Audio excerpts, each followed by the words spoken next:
Here's the big question this show answers. How do we leverage technology and human science to positively impact our personal and professional life? The Tech Human Experience has the answer. Here's your host, Inc. 5000 tech founder, neuroscience junkie, and Navy SEAL wannabe, Javier Guerra. Hello, my fellow tech humans. Today's guest is not only the CIO and CISO at Clackamas Community College, but also a successful keynote speaker and trainer, known for his dynamic presentations. Beyond the world of academia, he's a strategic advisor and an influential voice in business strategy and project management, recognized as a global thought leader and influencer. His approach to technology is not just about innovation, it's about inspiring others to see and think differently. With a career spanning both public and private sectors, he's adept at navigating the complexities of technological disruption and fostering transformative change. Please welcome Saby Waraich. Thanks for joining us today, Saby. Thank you for the welcome, warm welcome. I'm excited to be on the show today. Yeah, always good talking with you, Saby. It's great to learn from you. I always learn something every time we talk, so definitely excited about today. I want to start off with an icebreaker question here, right? Just a statistic, so to speak. And it has to do with cybersecurity, the threat landscape in cyber. So there's been a 25% increase in cybersecurity incidents in early 2024, with ransomware attacks leading the charge. In your opinion, what innovative measures should be adopted to combat the rising tide of cyber security threats? Thank you for that question.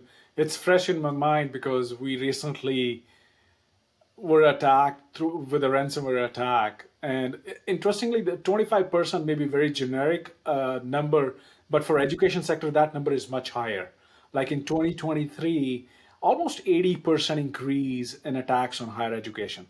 That's 80%. That's a huge number of attacks. And our education sector is vulnerable because sometimes and most of the times we don't have the capacity nor have the funding to take on those measures. So some of the things which we do and which help to mitigate or respond to those risks is what are those layered approaches which you can put in place so that somebody when is trying to poke you and has one barrier and has to go to another barrier and has a third one and say, okay, I'm wasting my time. Let me go and find somebody else, right?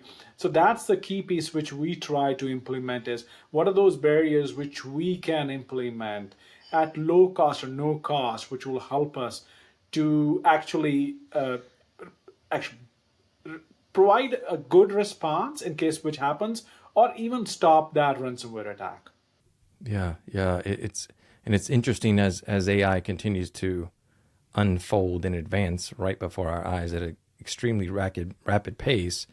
What do you really think the significance of AI is, both for, perpetrating and defending against these threats, so to speak? And the good side and the bad side. Certainly all those phishing emails which we used to see had all these grammatical errors and spelling mistakes and everything.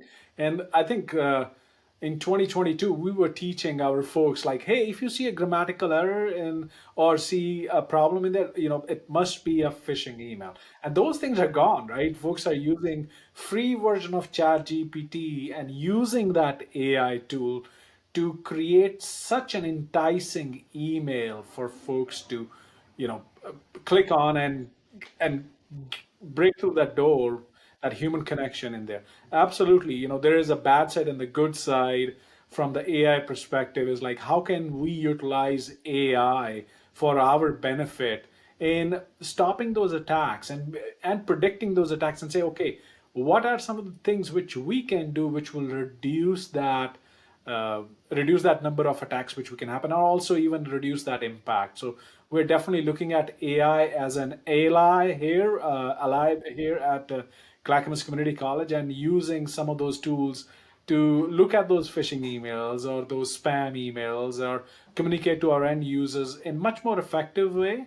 And, every day just keep maturing our information security posture a little bit more stronger. Yeah, and it makes me think about the automation component of it, right? So you're talking about a multi-layered approach of risk mitigation or, attack mitigation.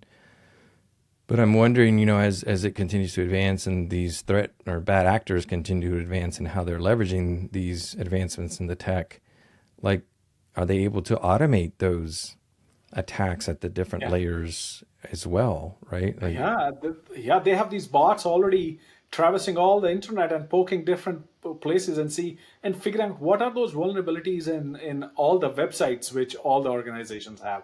What are the things which the organization or an institution hasn't patched? So they have those automated bots which are already doing that work and giving that data back to those threat actors or to those bad actors. So this is already happening. and I don't understand the depth of the chips, right? But I just saw, I think it was fairly recent, like NVIDIA just put out some very powerful new chips, and just the processing power of these chips is absolute insanity. Yeah, 21 billion transistors in this small chip, right? We are at a cusp of this amazing growth in technology and the breakthrough which is going to happen with such a small chip has the capacity of 21 billion transistors. I think it was 21 billion. I may be exaggerating, but whatever it is, it's just mind blowing. What new skills should professionals acquire to really adapt to the rapidly evolving cyber landscape? Yeah, it depends on where you are in your journey as a cybersecurity professional, right? So let's say if you are a CISO, you know, learning the language of the business is much more important than learning the language of the tools. That's where the focus should be.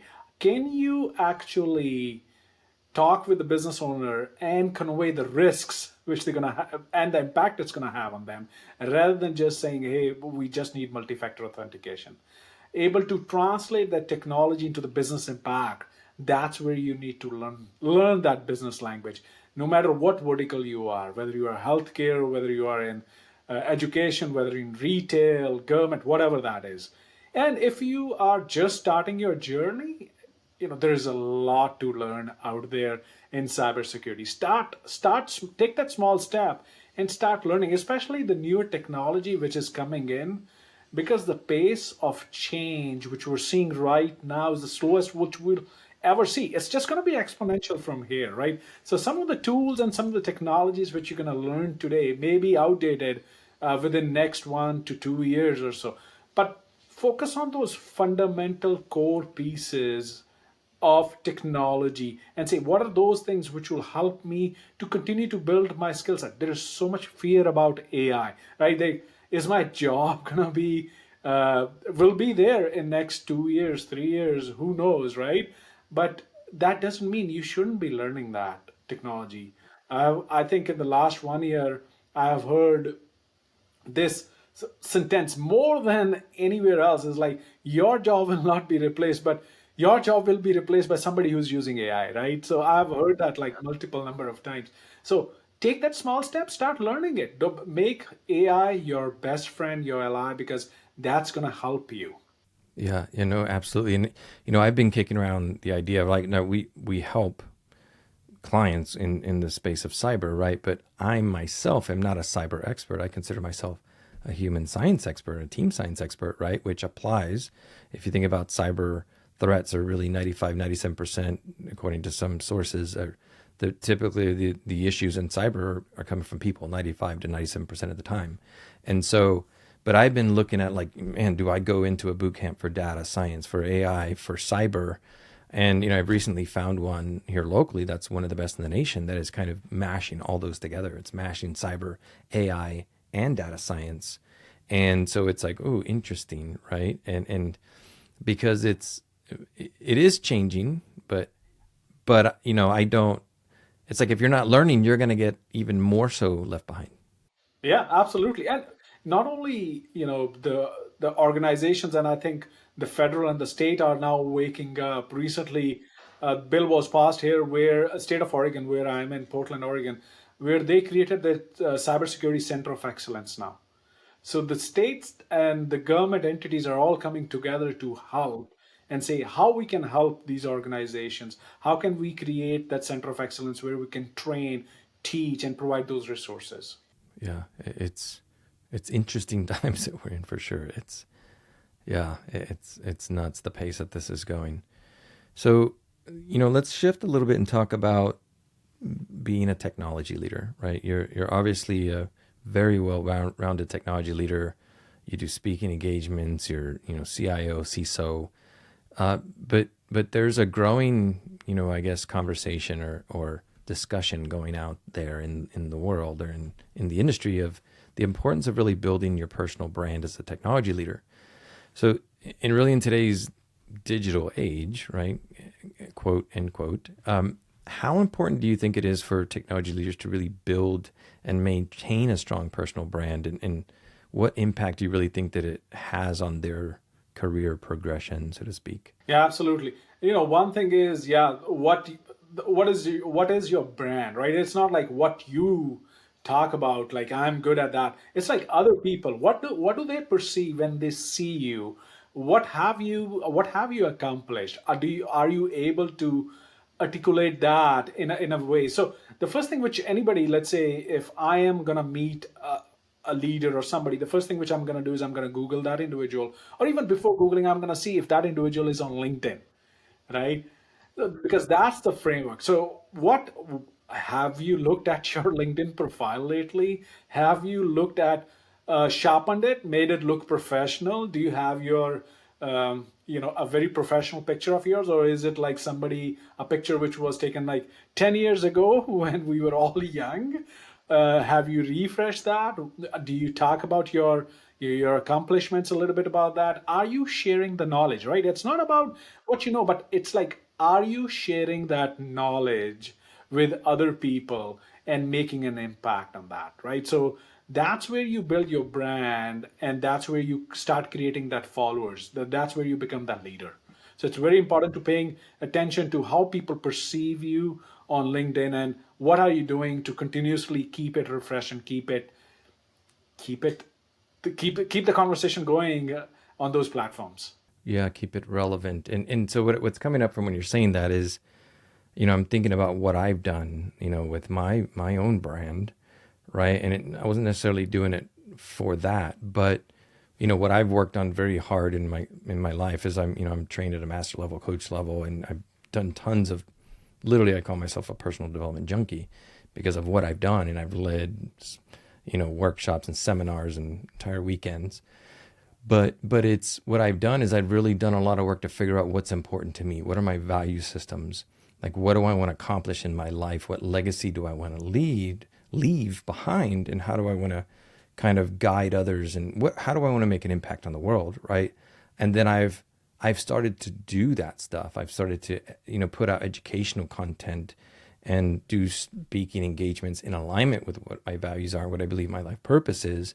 And that has become my brand, and that has evolved into this podcast show, right? And the Tech Human Experience. And so it made me think about that. And it's, I think I didn't do it just for the brand. I did it to kind of live my life purpose, so to speak, right? But then it just developed into my brand. Yeah, no, it's interesting, Javier. One of the things is I came to United States in the year 2003, and I come from India, and the culture of there is be very humble, and the Asian culture is don't talk about yourself, because that is considered as an exaggeration, and I've been trained to not to do that, right? So I come to United States, and the culture here is totally different, right? The culture here is you have to sell yourself, no matter how good or bad you are. If you're not selling yourself, you're not gonna get ahead, or you won't be able to make an impact. So I applied for maybe 50 positions and rejected every time when I was getting ready for that next level position. And I went for an interview, and in the interview, and it was an internal interview, and I saw like 6 people on that interview panel, and I had worked with all those 6 people. They knew the kind of work which I do, right? They were like, you're the guy who does an amazing job. But when they asked me about, hey, can you talk about your accomplishments? Or can you talk about some of the work which you've done? I flunked that interview because my Asian culture, just right there when I was giving that, got hold of me and said, no, no, no, no. Why do you need to sell yourself? You have already worked with these individuals, and they should know, right? So I totally flunked that interview, and I didn't get the job. I didn't get the job. So at that time, I made a shift and I talked to one of my mentors, and he helped me and coached me. He said, yes, you're doing a great job, but you should be able to articulate that. And it's not exaggeration. It's somebody needs to tell the great work which you're doing. And if you can't share that, nobody else will be able to share that. And starting that day, I made that 180-degree shift. It's like I am coming into the world of telling the work which I'm doing. So there you go. Yeah, no, I love that, and I'm biting my tongue because I don't want to take us off track. But like, I have a lot to say about that. But it's so true, right? And what makes me think about it is our programming. I talk a lot about, we're programmed from the ages of 0 to 7, and depending on where we were raised and what culture we were in, it's different, right? And you have to be able to adapt. And at the same time, it's hard for us to see what we're missing. So we need those coaches, we need those consultants, we need those advisors to help us see what we're missing, right? And it's Yeah, it's what yeah. story are we telling Mhm. ourselves, or what has Mhm. been how we have been programmed by our culture, by our society, by our parents as well, right? So another one, quick one I will share is like growing up, always my parents used to tell me, hey, everything comes easier for your brother, but you have to work very hard for everything. Guess what? That was in my brain. I was conditioned for that. Like, hey, everything comes easier for my brother. I have to work very hard to achieve anything in my life. And then I realized, like, why am I telling that to myself, right? Why I'm conditioned? The day I change is like, everything comes easier to me. I don't have to work hard for that.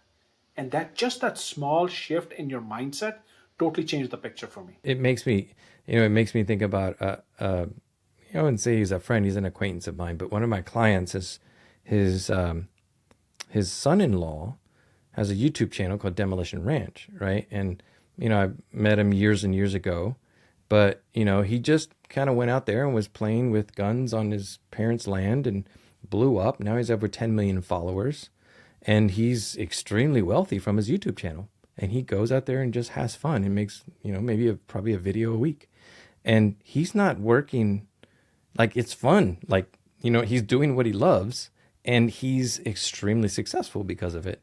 But yet I think I have the same thing. Is like, and I've kind of been working over the past years of like, okay, reprogramming myself to, I don't have to beat my head against the wall and slave at work to get what I want. I need to just be more in alignment with what I love and the impact, and it will come naturally, and work becomes fun. And so, yeah, and so I don't consider myself really working. What I do, I love to do. And but yeah, I just need to get those 10 million YouTube followers so it comes even easier. Yeah, Yeah.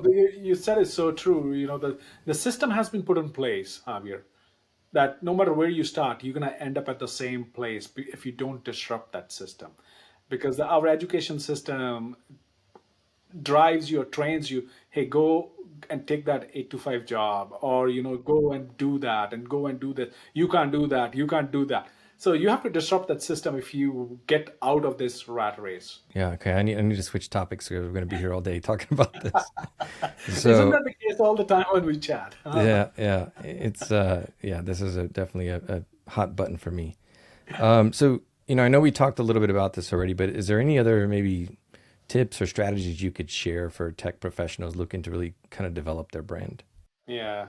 One of the things I can give my personal example, and that is I started building my brand around project management. And that's where I started. And how do you build a brand around project management? Well, I'm not a superstar project manager, right? But how do you build your brand around project management? I said, okay, I need to go and join PMI chapter, right? So I went and joined the PMI Portland chapter. I went and joined the board over there. I started teaching project management. So that's where I started building that community of project management, and that, the brand around project management. And if you want to really sharpen your skills, try to lead a nonprofit organization. We both are part of SIM, right? So SIM is a great example of that. So if you want to build your brand around IT or in technology, join the board of your local SIM chapter, be the president, lead the organization. It's a different skill set. You need when you are leading a volunteer organization, right? It's not your regular 8 to 5 job where you can, pay somebody. That's where you can sharpen your skills of building influence. And once you can do that successfully, guess what? You have already built your brand and you have sharpened your skills to lead as an influential leader. It's so true. It's so, I used to say that it's one thing to manage employees or lead employees, but try leading or managing entrepreneurs, right?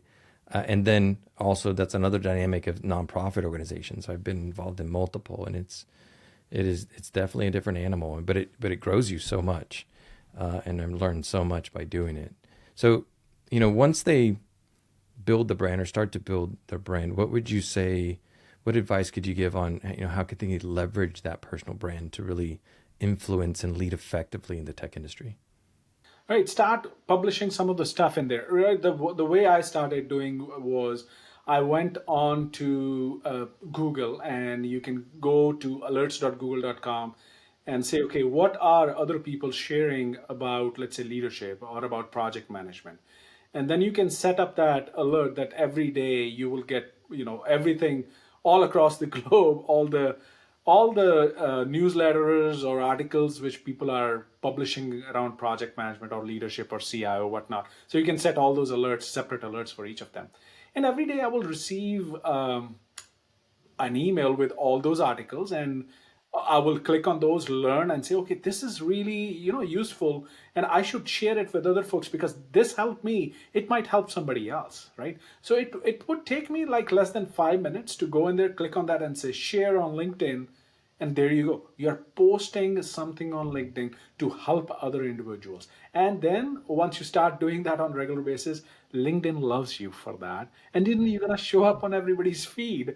It's interesting. I was at a conference yesterday, and one of the person, he came to me and was like, Sabi, I see you every single, you're the first thing, I open up LinkedIn, you're the first thing I show up in my feed every day.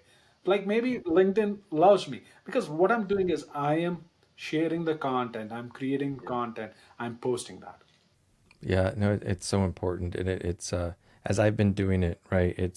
I've been very mindful of, I'm not trying to like sell anything. I'm just sharing information, sharing informational content, and you just give, right? And it's the whole concept of you have to give.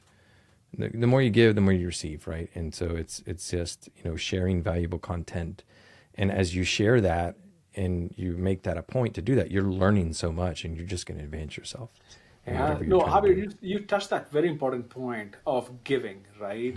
Most of the time, I've seen people who are in this mindset.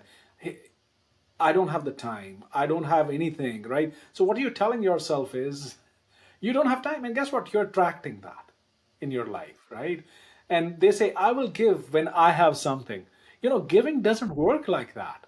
You have to give first, and then you will receive it back 10 times, 20 times, maybe 100 times more, right? So when people ask me, like, Sabi, you must be super busy. You are doing so much things. You must be super busy. Do you have time? I was like, you know what? I have abundance of time. I have abundance of time, and guess what? I have abundance of time. I can do everything because that's what I've told myself. And I'm a big believer in law of attraction, and everything happens for the right reason, and I get the blessings. We need to build a course or do an engagement together, or write a book together, because I'm not going to go down that rabbit hole, but we don't have all I'm, day. I'm just giving you that Yeah, breadcrumbs yeah, to go on all those, and you're just not biting on it, Javier. yeah, yeah. So, let's talk a little bit more about time, right? The abundance of time. Something that I struggle with, and I know a lot of other people struggle with, is like, I'm a learner. I just want to learn. It's one of my top 5 Gallup strengths. And, my wife actually makes fun of me about that. She says, I just consume information. Uh, and, um, and so from continuous learning perspective in technology, what role do you think mentorship and collaboration play in continuous learning? The first journey starts with your self-awareness, right? Where you talked about, Gallup Strength Finder, right? You need to know what your strengths are and where your weaknesses are, where you need help with, right? Do you know your blind spots? That's where a mentor or a coach can come in and help you. And sometimes you don't even know. That's where that coach and mentor can help you identify your biases or your weak spots or blind spots, what those are. So that plays a great role in helping you to elevate your journey to that next level, whatever that next level is, right? So find that, first of all, identify where do you want to go, right? Do you even have goals in your life, right? 10 times, out of 100, I talk to people as to what are your goals? And they're like, what are you talking about? Like, I want to get to the next level. I'm talking about real goals. I need to know, what do you want to achieve by when? And then whatever those goals are, multiply that by 10. The bigger your goals are, the more excitement you will have in your life. So whatever your goals are, if you're listening today, just multiply that by 10x and say, you know what? That's what I want to achieve. And that's where those mentor and coaches come in and help you and to achieve whatever you want to achieve in your life. Yeah, and I think for me, it's been, how do I get out of my own way, right? Because it's those past programmings that we have that maybe we're holding ourselves back, and what I've done is I'm very big picture, right? And I have very big aspirations. But one thing that I identified over my life is that, it's like if you're trying to go somewhere and you don't know how to get there, right? Like we don't just have a Google Maps for our life, right? Like we need to know where we're going, and then we need to kind of try to reverse engineer how we're going to get there, or at least have that final destination of where we want to go and have a clear picture of what it looks like. If we don't, we're never going to get there, because it's not in our subconscious of what we're trying to get to and exactly what it looks like. So then it's just like we're creating confusion in our lives and chasing our tail, right? It is. Until we map it out. Yeah. Yeah. And then another part to add to that is, who are you surrounding yourself with, right?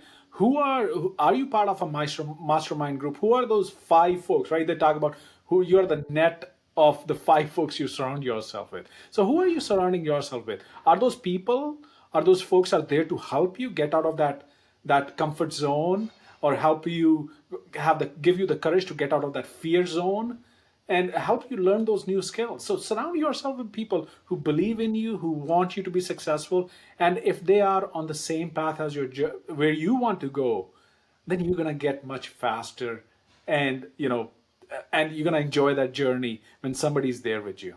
Yeah, so true, so true. And I'm actually living that, like, as we speak. So today I'm gonna go back to my friend's house. Like, we've gone there and gathered there on Thursdays in the past, but I had a new addition to the family.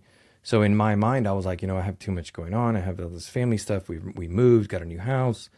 I've got a baby, right? And so I haven't gone in a couple of years, right? And so tonight I'm going back, and I'm going back to kind of surround myself with those group of individuals that, we're all successful. We lift each other up, and but I've literally been shooting myself in the foot for the past 2 years because I had it in my mind, there's just too much going on. I need to focus on this right now.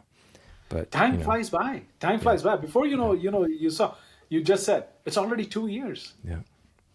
Like that. And maybe more. Yeah, it's been. So take that step right now. Yeah. That's what I'm going to tell each and every one of you. Don't just wait for the right moment. Take that step right now, because Lao Tzu said, the journey of 1,000 steps starts with that one small step. Yeah. So are you ready to take that one small step today? In relation to technologies for aspiring leaders, as an aspiring technology leader, how important is it to have a broad versus specialized knowledge of technologies, in your opinion? One of the things is, as you build your brand, you need to be very good in just one thing. Like, pick that one thing which you can be really good at. That's your bread and butter, right? Whether you're good in networking, whether you're good in cybersecurity, whether you're good in project management, right? You can't be expert in all those things, but become an expert in at least one thing, and then start learning everything else. You don't have to be expert in all those things. So you need to have a broader knowledge of all those fields.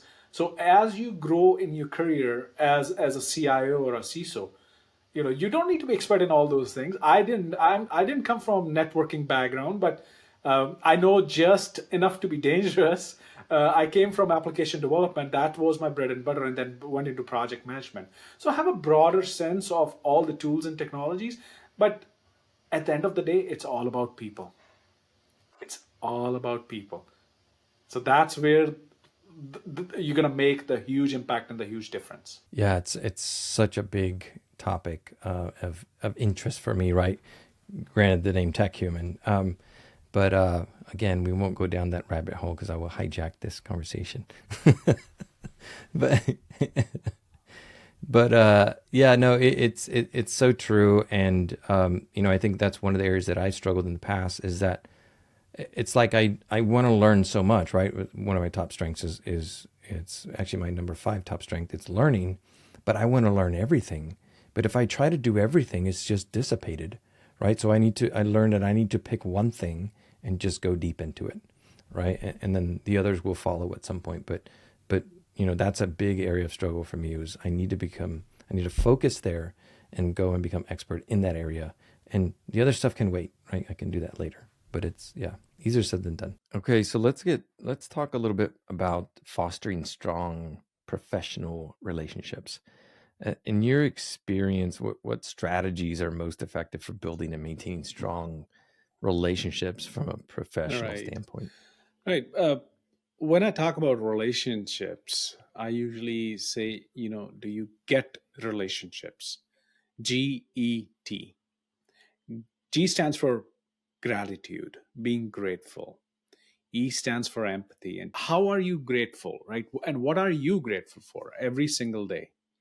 So, you know, more than 200,000 people in this world don't are dying of hunger every single year. That's about 10,000 children and more than 750 million folks in this world. They don't have access to clean drinking water, right? So even the smaller things which we all take for granted here is such a luxury. So we need to be starting with the very basic, the next time taking that sip of water, be thankful about it, because that's where your thoughts go, right? Once you get your thoughts over there, that's how you're going to started feeling grateful for that. Then once you build that muscle of being grateful for small things in your life, then how do you transfer those things when you're having those conversation with your team members or with other professionals, right? Are you thanking the team for the work which they are doing? Are you acknowledging the work which they are doing? And it's the same way when you're building those relationships with other folks. It's shifting your mindset, basically. It's shifting your mindset from saying, how the other individual can help me, to this mindset: how can I help you? What can I do to help you today? So just asking that question to your team members every single day, like, what can I do to make you successful? That really helps to shift and start building those relationships. E stands for empathy, right? And empathy, when I talk about empathy, is of 3 kinds. Usually people think about empathy, able to put yourself in somebody else's shoes and imagine, what kind of challenge or pain they might be going through. But for me, it's I take it a little bit deeper down in there with 3 kinds. One is when you can see an individual and you can see, Javier, you look a little bit off today. What's going on there, right? Most of the time we are so busy in our la la land, we don't even pay attention to those small nuances every single day, right? That's the first kind, when you can observe and see that in your team members. The second kind is when you go and have a conversation and say, Javier, you're looking a little bit off today, what's going on? And then they share their story and they share the challenge which they're going through, or something going on in their life, and you can relate to that, or you can genuinely understand what impact that might be having. But the most important kind of empathy is a third kind, which is a cognitive empathy, is where you take an action. And action is, what can I do? How can I help? Right? That's where you build those relationships. And then T stands for trust. And if there is no trust, there is no relationship. Simple, right? There are many models out there which talks about trust. Stephen M.R. Covey talks about 13 behaviors to build trust. Brene Brown has this braving model of building trust. I have an equation for trust, and that equation is T is equal to R plus C plus I divided by SI. So I'm going to repeat that one more time. T is equal to R plus C plus I divided by SI. Right? So R stands for being reliable. How do you as an individual become reliable, Javier? How do you show that behavior? Any thoughts come to your mind to show that? Like, how can you you be reliable? It's doing what I say I'm going to do, Absolutely. right? It's being there when I say I'm Yeah. going to be there and fulfilling whatever I promise to fulfill. Absolutely. Keeping those commitment is such a huge piece of that. Do what you say you're going to do. And then a few other pieces which I add to that is talking straight, right? Be honest. Leave no doubts about what you're thinking. So the other person doesn't have these like, okay, what is Javier thinking? What is Sabi thinking? You are fair, you are kind, and you're consistent. That consistency plays a huge role in building that trust. And always be open and authentic, because that's going to help to build that, show you as a reliable person. Now the next one comes in is C. C stands for competence. So Javier, back to you. What do you think? What does that competence means for you? Oh, it depends on the role, right? I have a lot of competencies uh, in many areas, but that's kind of because I've chosen to do that. But it is, like it makes me think of a people analyzer that we use, and it's do they want it? Do they get it, want it, and have the capacity to do it? That capacity is kind of that competence. Do they have the intelligence? Do they have the ability? Do they have the knowledge? Do they have the experience? What they don't have to be perfect, right? But just do they have the ability to really kind of get done what they need to get Absolutely. done? That goes back to delivering results, right? When you're looking at your team members, do they have a track record of making things happen? Even for myself, right? If a boss or a manager is assigning a task to somebody, can you actually deliver it? That's how you build that competence. Then how do you build that competence? You build that competence by continuously learning and growing and keep getting better. Another form of competence is confronting reality. That's a tough one for many people. Those problems which leaders deal with every single day, they don't get better with time. You need to address those issues head on and lead courageously, right? Don't shove those problems under the carpet, because pretty soon it's gonna start stinking, right? And then you have to deal with those. And the last one is uh, clarifying those expectations. So I can only show my competence if I am very clear with what I'm expected to do, right? So clarifying those expectations with my boss or supervisor. And same thing for you as a leader. Clarify those expectations with your team members. Like, this is what I expect from you. What do you expect from me? Set those clear goals upfront. Create a shared vision and agreement upfront. That's how you build that competence, right? And then the third piece in that equation is I, and I stands for integrity, right? So Javier, going back to you, when you hear about the word integrity, what comes to your mind? It immediately comes to my mind is, doing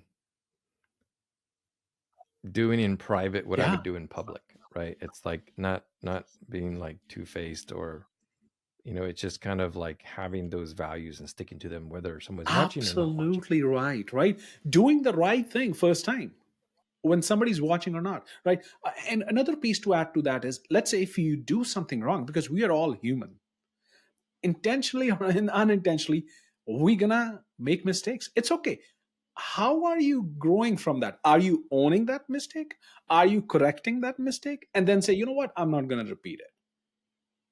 That's how you build that integrity. Another one is setting those boundaries up, right? You need to define and respect those boundaries. Don't share that information or experiences that are not yours to share. Because if you start doing that, you're going to start this rumor mill, and eventually it's going to come back to you or me, and I'm not going to trust. That trust level is going to go down. And then one thing which you rightly said, right? Are you practicing your values rather than just simply professing them, right? And then demonstrate the courage to share that personal truths. That's the vulnerability piece in there. That's how you build that trust with your team members. And the last one is T is equal to R plus C plus I divided by SI. And SI stands for self-interest. Now, if you as a leader, you're doing everything for your own self, your team is not going to trust you. So take that self-interest out. Do it for a bigger vision, bigger purpose. What kind of leader are you? Are you the kind of leader who's giving credit to others? Or are you the kind of leader who's taking all those accolades and saying, okay, this is all because of me? Are you showing that loyalty by giving credit to others? Are you listening? Are you actively listening? Are you listening to understand, or are you listening to respond? And the last piece in that, self-interest, and that's always an important one, is extending that trust. And that's I think sometimes it's very challenging for leaders to do that. Is, hey, you need to and I have had numerous conversations with individuals where they expect their team members to trust them fully, but in return they're like, yeah, you need to earn my trust. It's like, it doesn't go that way. Right? You have to extend trust to get the trust back. Like, this is what I usually say: you need to give somebody a full bucket of trust, and based on their actions, either they're going to empty it out or they're going to keep it fulfilled.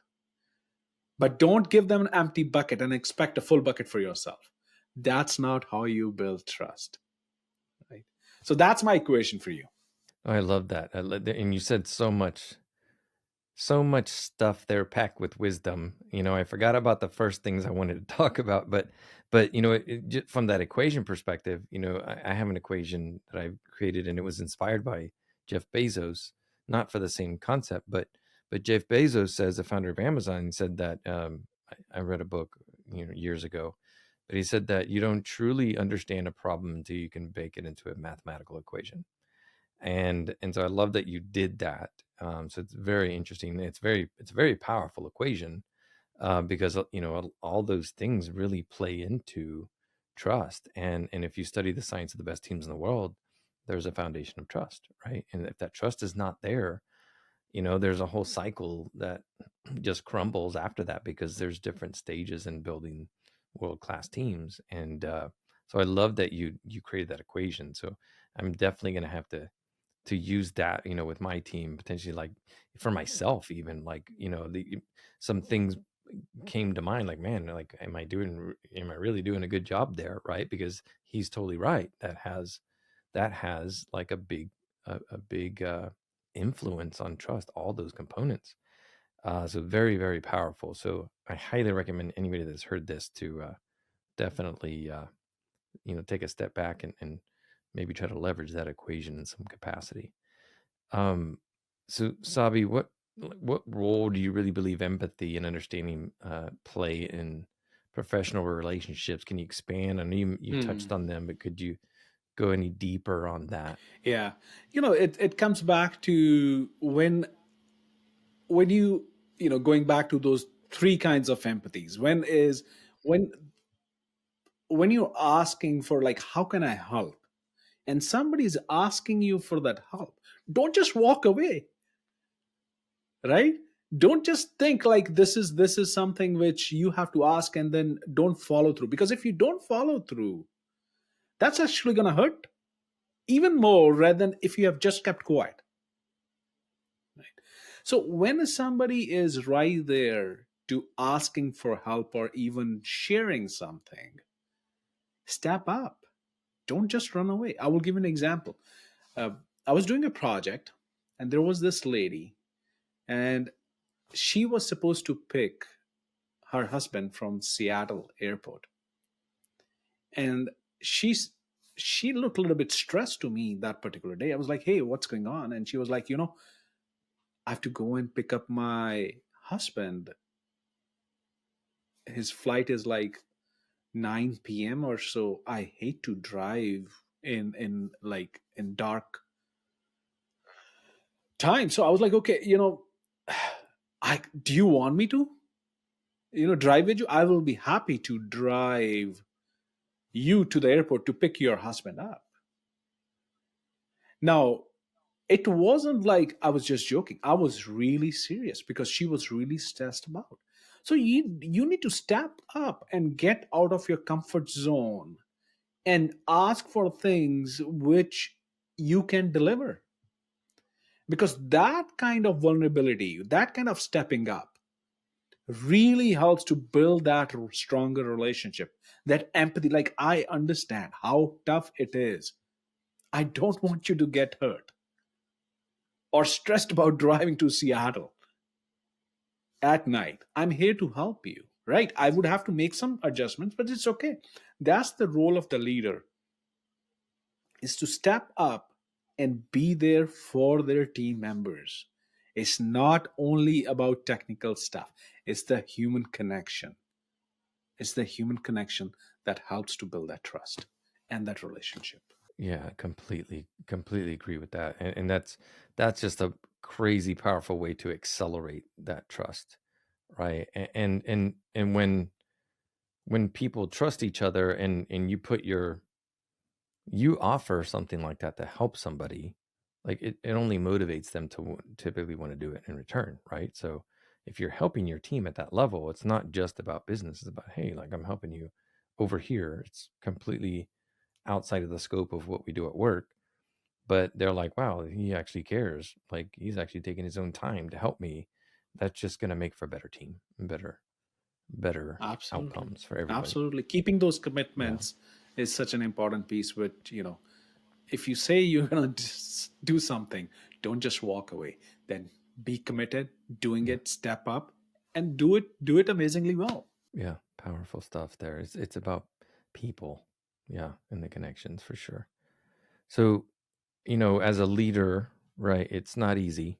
It's not easy for anybody, right? But there's certain challenges that leaders have. And it's juggling multiple different things, trying to build those relations, try to build trust, trying to be a good leader, trying to improve yourself, trying to make sure that you're showing up for your team, and that everybody has the support that they need, right? And it's no it's no like it's not rocket science to understand that businesses are expecting more, leaders are getting fairly taxed, especially in technology. They have a lot of moving parts, their budgets may be getting cut because of economic conditions, and so they're having to do more with less, so it's challenging. um, so in the importance, let's talk about the importance of resilience in tech leadership. Like, how important do you think resilience is for leaders in just the rapidly changing industry, and what can we do to develop it? It's an everyday exercise. It's a everyday thing. How are you building that resilience? Is how are you not letting your mind control you, and you are much more mindful about the things which are happening around you and have not that impact you. So I'm a big believer of uh, positive thoughts which creates positive reality. There is a book by Shirzad called Positive Intelligence, which talks about, we have the left side of the brain and the right side of the brain. The left side of the brain is where our saboteurs basically live, right? Judging people, having a victim mindset, right? Why this always happened to me, right? So if you're gonna keep living in the left side of the brain, you are always will be triggered. It's like keeping your hand over a hot stove and then not picking it up back because it's going to burn you. But most of the people, they don't even know that they have their hand on a hot stove, and it triggers them in multiple ways. But how you can start building that muscle, which is on the right side of the brain, that's where compassion, That's where creativity, that's where innovation, that's where love, empathy, all those things live. So we all need to start practicing that right side of the brain. How can you do that? Right? There are some small exercises which I do every single day, which are motivated by, PQ, we call them PQ reps. And one of those is definitely being grateful. That's where the journey starts every single day. But here's a small thing, right? Every and these exercises are going to take maybe less than 5 minutes. And if you do it in the morning, afternoon, evening, you don't have to have a very quiet environment to do that. It's just capturing those your mind and focus on something. So rubbing your two fingers together, closing your eyes and bringing your focus to these two fingers when they're rubbing together, and just feeling it. That brings the attention to that, right? Rubbing it against the palm of your other hand and bringing your focus here. That's another one. Another one which I usually tend to ask or challenge when I'm speaking to individuals is like, okay, if you really want to check your resilience, or your, like, who's much more stronger, your mind or not, is when you're taking that warm shower, turn it to cold and see how your mind is going to play games with you, how it's going to give you all the excuses, right? So it's those small things where you can start building that muscle, so that when those challenges come in, you don't freak out. You are ready for that challenge. And people usually ask me, we recently had a cybersecurity attack, and people were like, hey, it must be a very stressed out, must be the most challenging time of my life. I was like, no, I was getting ready for the last 4 years. If you were not getting ready for that, then there is a problem. Because no matter where you go, everybody's telling you it's going to happen to you, right? So if you're not getting ready for that by building that muscle, by getting ready for it, then you're in problem, because then you're going to freak out and they're going to take all kind of decisions when you should be much more calm and ready to make those decisions, right decisions, which are going to benefit you and the team.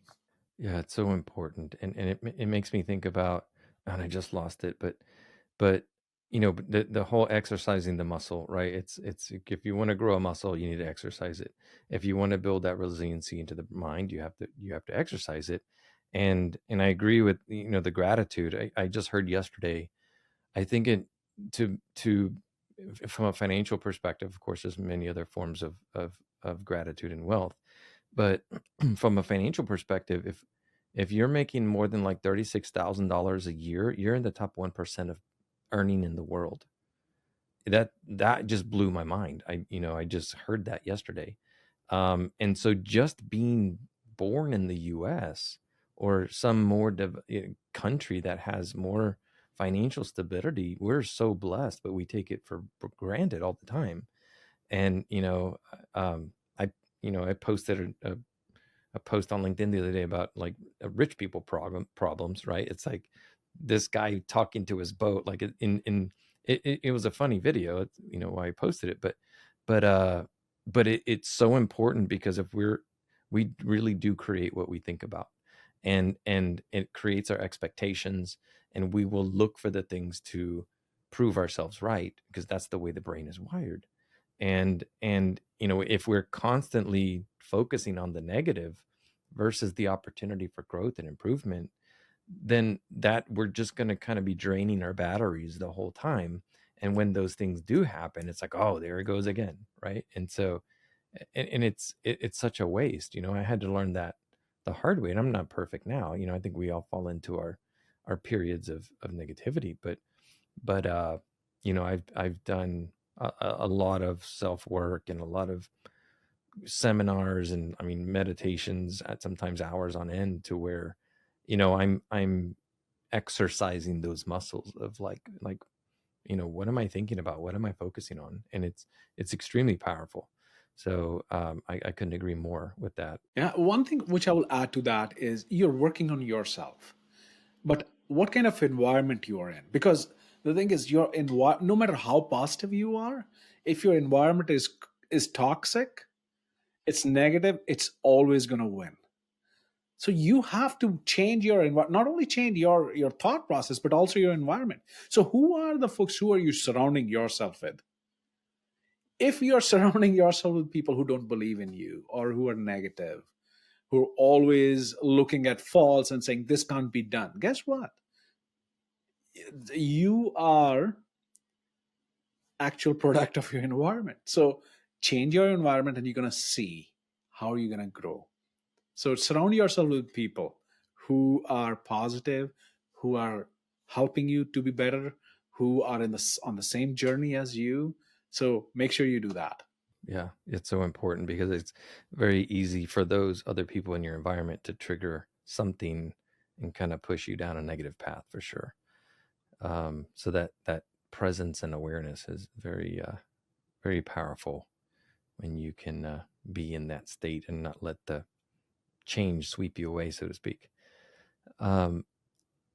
So one question around leadership. We need to start closing out here because we're coming up on time, but like something around leadership development and it really adapting leadership styles. Can you help provide like the audience any examples of a unique leadership challenge that may be experienced by the tech sector and maybe how to navigate it? One of the challenges of the tech sector, which I continuously see and has been evolving for the last many years, is running after the shiny things, right? Suddenly, one day it's cloud, second day it is, it's now these days it's Chat GPT, right? But rather than focusing on the fundamentals, if you start running off those shiny things, you're gonna miss the mark on that. So as a technology leader, start working on getting those fundamental things in place, which are gonna help you to become that effective leader, and you can build upon it, right?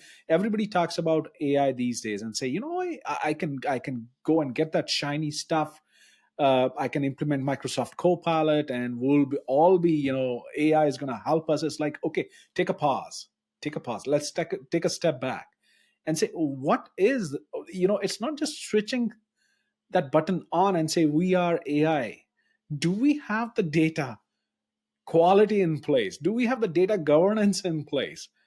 Are we, is our data secure? Do we even know what our where our data actually is stored? Is it safe? What is, do you even we classify our data? Because you don't want to give keys of this what whatever, like keys to the kingdom, basically, to AI, where they have access to everything, and then it puts you in the trouble because now it has access to all the information it shouldn't have, right? So is it now anybody can access that data? That's going to put you in trouble. So don't run after the shiny things. Learn about it. I'm not saying don't run away, but don't be fearful about those things. Learn it and say, do we have the fundamental things in place to make those things happen, right?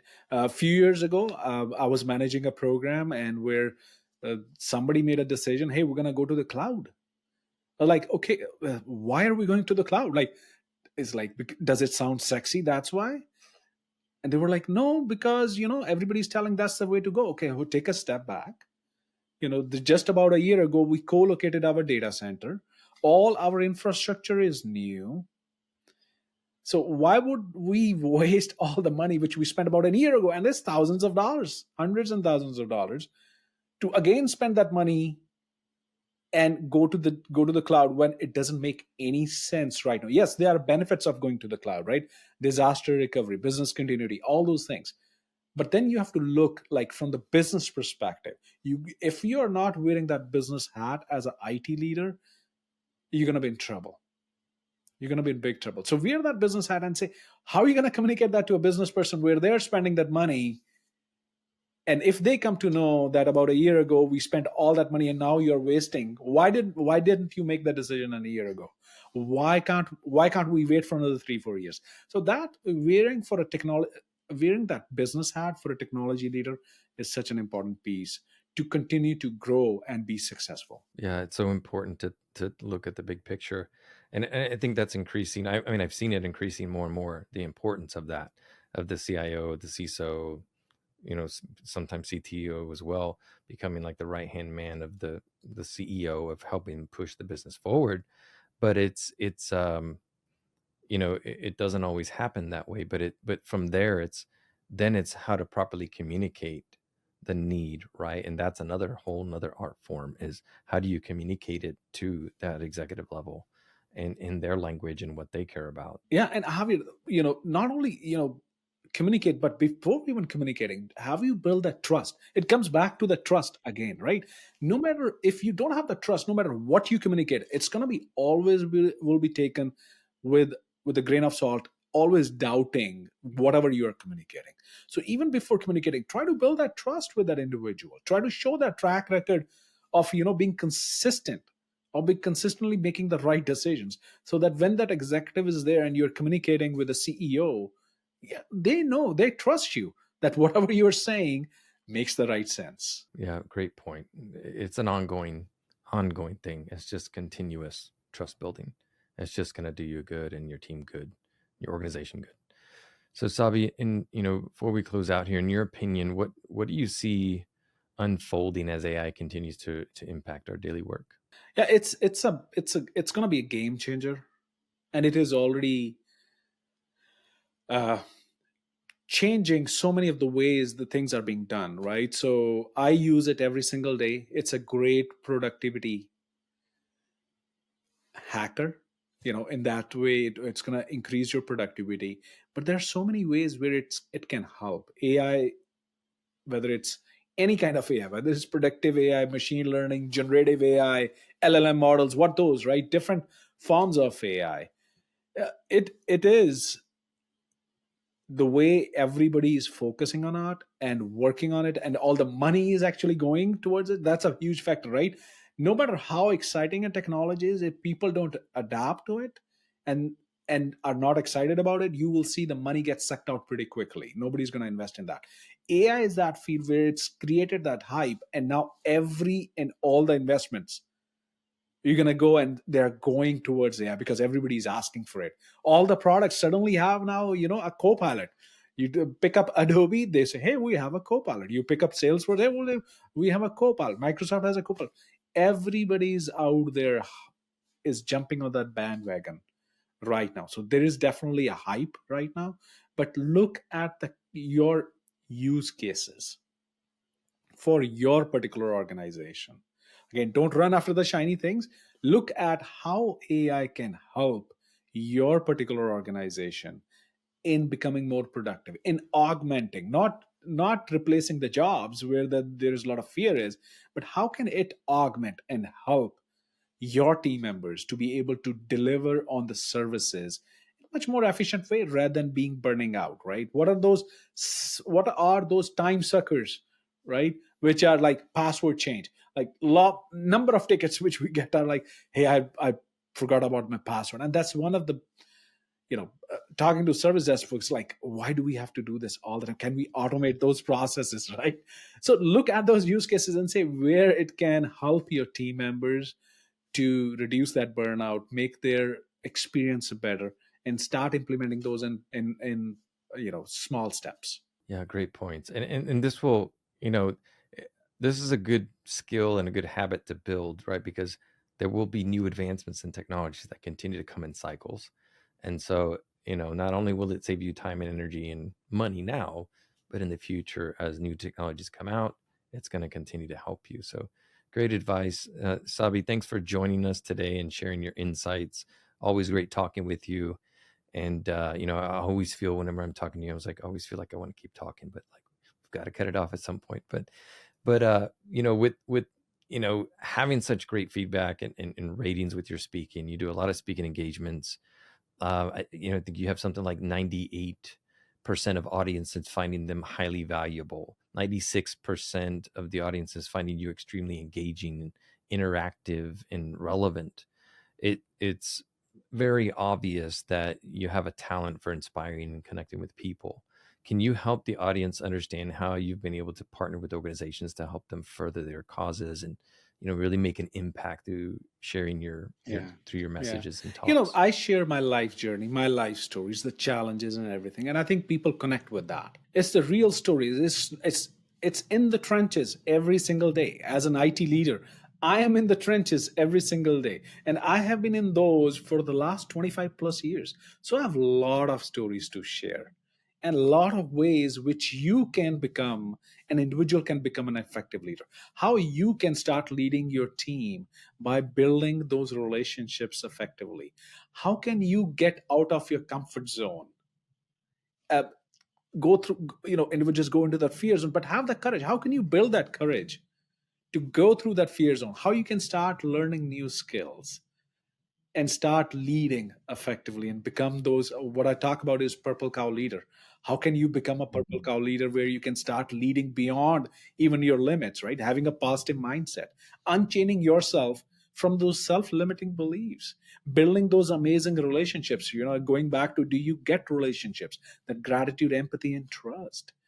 What kind of leader are you? Are you the kind of leader who's a Sherpa leader?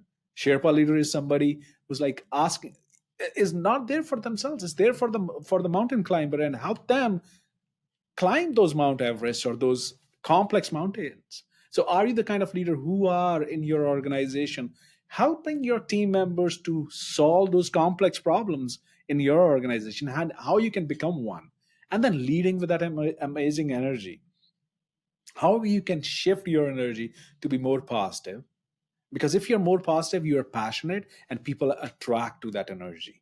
So how you can become that purple cow leader where you can start leading beyond your limits. Yeah, it's so powerful to work with somebody else or hear somebody else's perspective, right? From a coaching perspective. It makes me think of Johadi's window, and I forgot the exact breakdown of it, but there's so much that we don't know within ourselves that we can't see, that we don't know, right? And when we can leverage somebody else's expertise or somebody else's experiences, or a coach or a counselor or a mentor, it just accelerates us so much faster, and it helps us to avoid mediocre experiences or just bad experiences, and get us from point A to point B much faster. So it's very powerful. So again, Saby, thanks for sharing. Always great talking with you. Listeners, be sure to check out his work and follow him on social media. Website links and social handles will be in the show description. Finally, from our conversation today, Saby, what's one piece of actionable advice you want the audience to walk away with? Be that purple cow. Stand out. Stand out. It's not about, it's being humble, but it's also about standing out, because if you keep doing the same thing the way you have been doing for the last many years, you're going to get the same results. So how can you stand out and make that one small difference? So I'd say 1 degree shift, by learning new skills, by standing out, by unchaining yourself. So be that purple cow leader and start leading. Good advice, Saby. Appreciate your time. Again, thank you. Audience, don't forget to help your fellow tech humans. Share this podcast and follow me on LinkedIn at Javier Guerra 360. See you next time on the Tech Human Experience.